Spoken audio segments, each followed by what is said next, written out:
Olá, bom dia, boa tarde, boa noite, meus amigos concurseiros de Mangaratiba. Eu sou a professora Joana Fernandes e nós vamos iniciar aqui mais uma aula direcionada aí para o seu concurso agora em 2024, tá bom? Antes da gente começar a nossa aula, deixa eu mostrar para vocês os materiais que nós preparamos em PDF para te auxiliar nos seus estudos.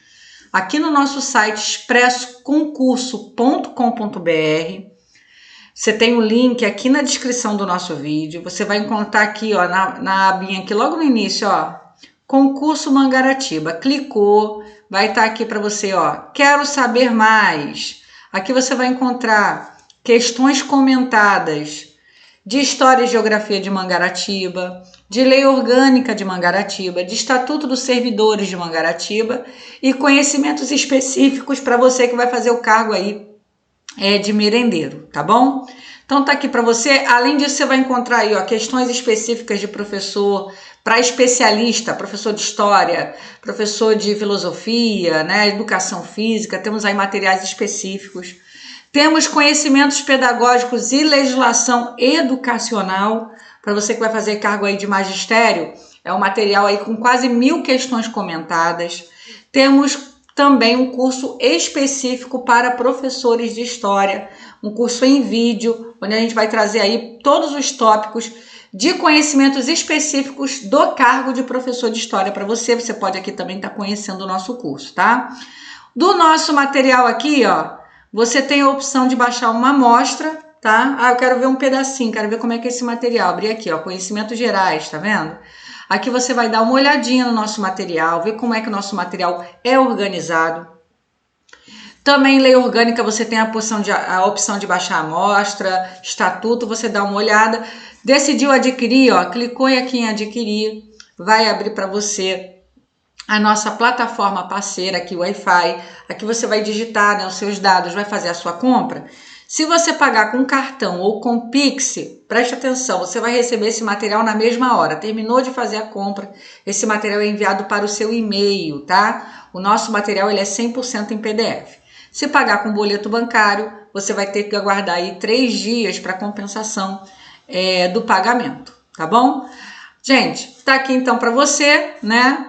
Tá dado o recado, você que além das aulas queira fazer bastante questões aí para chegar bem treinado para sua prova, tá aqui esse material poderoso que nós preparamos para você. Agora vamos para a aula.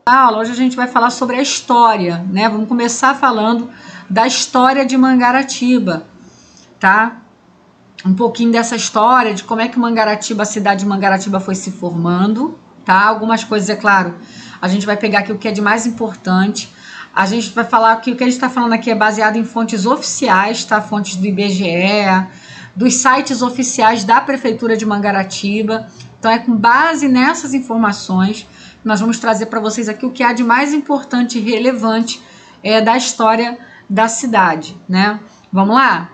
Então vamos lá. Primeiro os habitantes da cidade, né? Antes, né, da chegada dos portugueses no Brasil, né?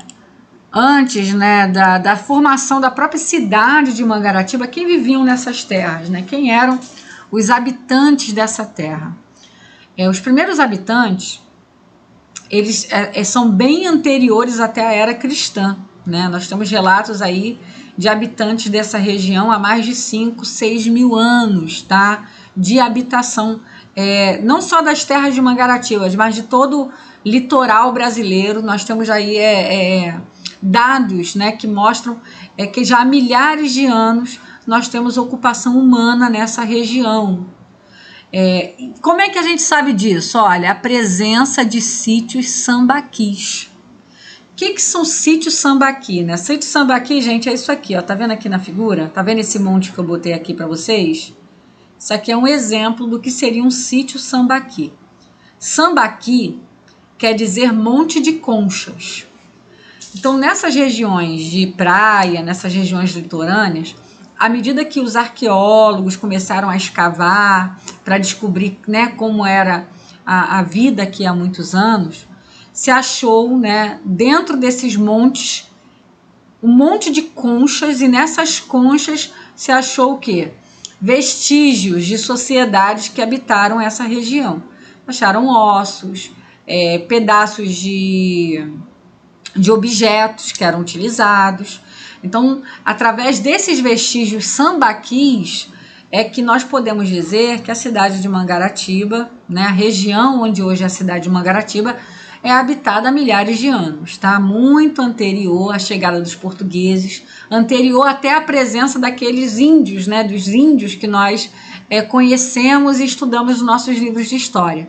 Então, até mesmo anterior a eles, nós já tínhamos uma ocupação humana aqui na região de Mangaratiba, ok? Agora, no momento da chegada dos portugueses ao Brasil, quando foi que os portugueses chegaram ao Brasil? 1500, não foi? Que chegou Pedro Álvares Cabral, e aí a gente costuma ler nos livros de história que foi a descoberta do Brasil, né? O descobrimento do Brasil.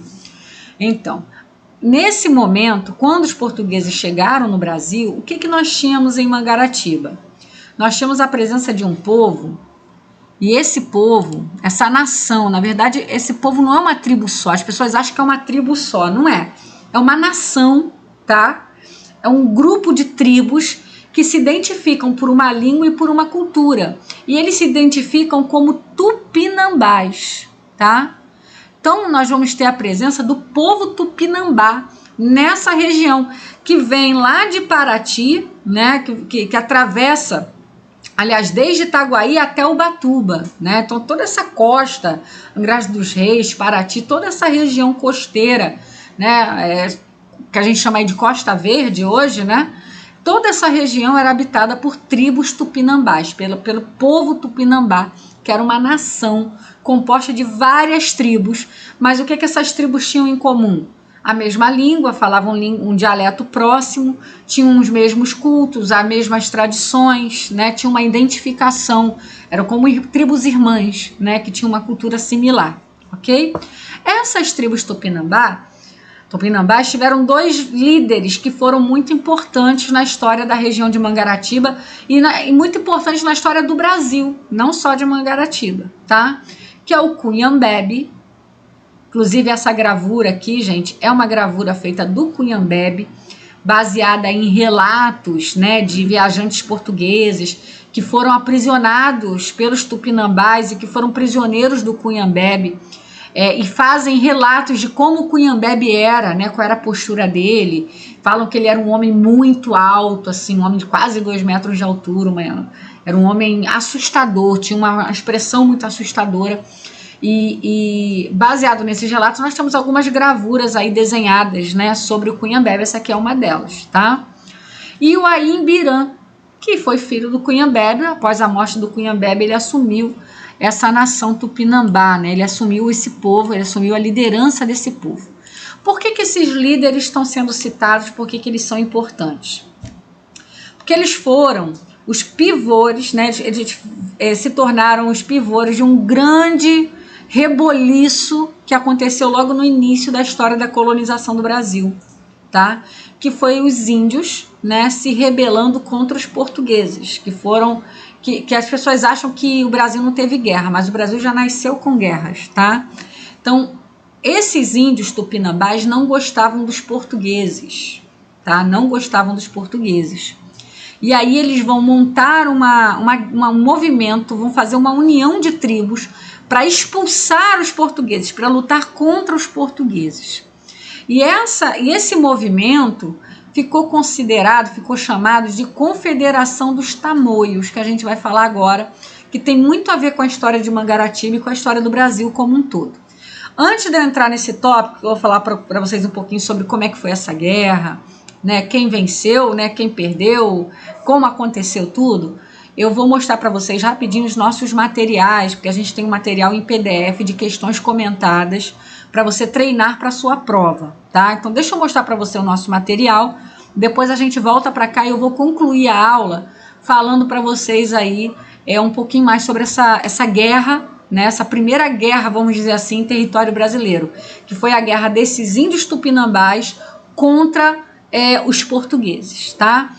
Confederação dos Tamoios, né, que eu estava falando aqui, que os índios tupinambás, eles não gostavam dos portugueses, tá? Eles tiveram muita dificuldade de aceitar o jeito autoritário, né, impositivo do português, né? Eles não é bem assim, chega aqui, manda eu trabalhar, sai tomando conta de tudo, não é assim que funciona. Então, eles se unem, tá? Não somente índios tupinambás, mas até índios de outras nações que também não gostavam dos portugueses, eles se unem para guerrear contra os portugueses, para expulsar os portugueses. Essa união eles chamaram de Confederação dos Tamoios. Por que Tamoio? Por quê, gente? Porque Tamoio quer dizer mais antigos, tá? Mais antigos. Então, a forma deles falarem assim, nós estamos aqui porque nós somos os mais antigos, nós somos os donos da terra. Estamos aqui primeiro, entendeu? Era um recado. Então, Confederação dos Tamoios, dos mais antigos. E eles se voltam contra os portugueses. Essa guerra, né, ela vai acontecer em 1555. Olha só, gente. O Brasil mal tinha começado a ser, né, a ser povoado e nós já tivemos a primeira guerra aqui. 1555, no caso as tribos inimigas dos portugueses, como eu já falei aqui para vocês, os tupinambás, principalmente, tá? Eles que encabeçaram tudo, tá? Junto com os franceses, professora, o que os franceses têm a ver com isso? Os franceses, eles já vinham no litoral brasileiro, já antes até dos portugueses, antes de 1530, eles já vinham aqui com frequência, eles criaram uma certa amizade com os índios tupinambás. E eles queriam ficar aqui também. Então, eles se unem com os tupinambás contra os portugueses, tá? O que acontece com essa confederação, gente? Os franceses, quando vê que a coisa tá feia, ó, se mandam, tá? Os índios ficam vulneráveis e os portugueses, que vai ter ajuda, né, do Araribóia, vai ter ajuda das tribos que eram inimigas dos tupinambás, porque os tupinambás também não eram fluxicheira não, tá, gente? Eles eram cheios de inimigos aqui dentro já, tá? Então, os portugueses vão se aliar às tribos que não gostavam dos tupinambás. Então, os portugueses, com a ajuda dessas tribos, vão conseguir derrotar os tupinambás, né, os tamoios, e vão vencer a disputa, tá? Então, em 1567, a gente tem aí o fim da Confederação dos Tamoios.